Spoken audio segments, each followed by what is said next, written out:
هو في بسكوت منقوش؟ أيوة طبعا، مع عزة سعيد هنعمل أحلى بسكوت منقوش. صباحكم سعادة وسكر زيادة زي ما انتوا شايفين كده. هنعمل النهاردة شوية بسكوت حكاية. وهننقشه بالمنقاش اللي احنا بنعمل بيه كحك العيد. وعايزة أقول لكم طريقة تشكيله سهلة جدا وبأقل إمكانيات هتعمليه. وكمان هنعمل من كوبايتين دقيق وبيضة واحدة، هنعمل كمية من البسكوت حلوة جدا.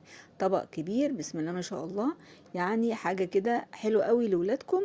آه وهتعجب كل اللي في البيت. معايا دلوقتي المقادير بتاعتنا عبارة عن كوباية إلا ربع من الزبدة، حوالي 120 جرام من الزبدة. طبعا الزبدة بدرجة حرارة الغرفة. تمام كده. وكمان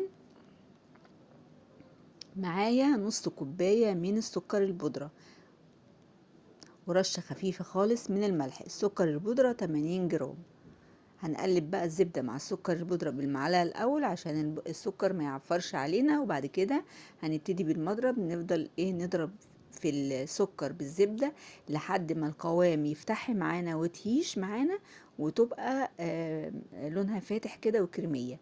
بعد كده معايا بيضة بدرجة حرارة الغرفة، هنزل بيها هي والفانيليا. طبعا الفانيليا يعني انتيم بتاع البيض. هنضرب بالمضرب كده لحد ما البيض يختفي، وبعدين بالإسباتيولا هبتدي أشوف لو في تكتلات من تحت ولا حاجة، أبتدي أظبطها. عندي هنا نص معلقة من البيكنج باودر. ابتدي بقى أقلب البيكنج باودر كده، وهنزل بالدقيق بالتدريج. الدقيق عبارة عن كوباية ونص من الدقيق، ما يعادل 300 جرام دقيق. بنزل بالدقيق بالتدريج. تمام.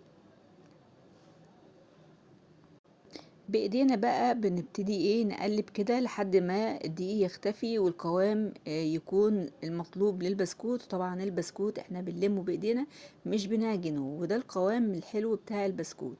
زي ما انتم شايفين بسكوتاية العجينة من غير عرق طبعا، لانه هي ما بتتعجنش في ساعتها. ومش هنستنى اي حاجة، هناخد جزء جزء من العجينة ونفرده ما بين كيسين من اكياس التلاجة زي ما انتوا شايفين قدامكم في الفيديو.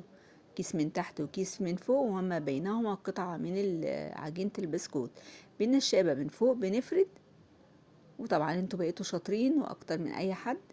عندي هنا القطاعات، اي قطاعات موجودة عندكم، مدورة مربعة قطعة قلب قطعة بيضاوية اللي تحبوه. هبتدي بقى بالقطاعة كده اقطع الشكل اللي انا حباه. والصينية بتاعتي مش مدهونة ولا حاجة لان هو واخد كفايته من الزبدة بسم الله ما شاء الله. هبتدي بقى اقطع واحط في الصينية. طب هيدخل الفرن على درجة حرارة كام؟ هيدخل الفرن على درجة حرارة 180. الصاج بيقعد 12 دقيقة. لو الفرن بتاعك فيه مشكلة او بطيء شوية هيقعد 15 دقيقة. اول بس ما اللون بتاعها يفتح كده ويبقى الدرجة المظبوطة، تطلعيه على طول وتسيبيه، ما تحطيش ايدك فيه الا لما ينشف تماما. طبعا انتوا شفتوا اثناء ما بتكلم طريقة التشكيل. باجي عند كل بسكوتاية وبعمل لها خرم من النص او تجويف من النص. ونفس البسكوتاية دي اللي انا عامله لها التجويف اللي من النص، باجي بالمنقاش وابتدي انقشها من فوق كده زي ما انتوا شايفين، الفها كلها كده بالمنقاش. على فكرة الرسمة دي جميلة جدا ورقيقة قوي قوي قوي.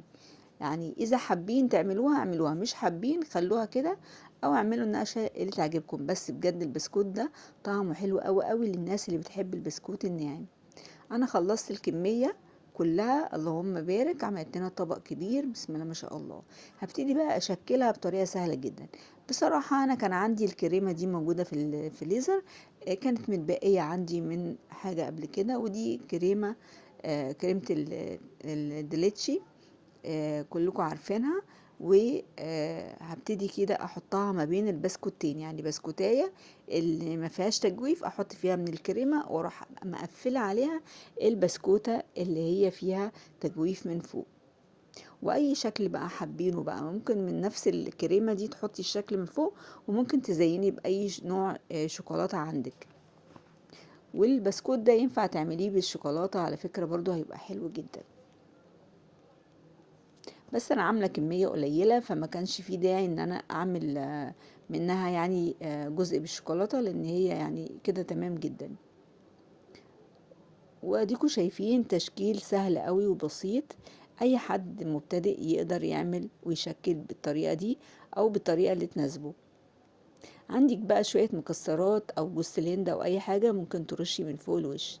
عايزة اقول لكم طعمها تحفة، يعني انا وانا باكل كده بجد طعمها حلو قوي وعجبت كل اللي في البيت. كنت معاكم عزة سعيد من مطبخ وصفة. اتمنى تشيروا الفيديو وتعملوا لايك واشتراك، وكل سنة وانتم طيبين، وباي باي.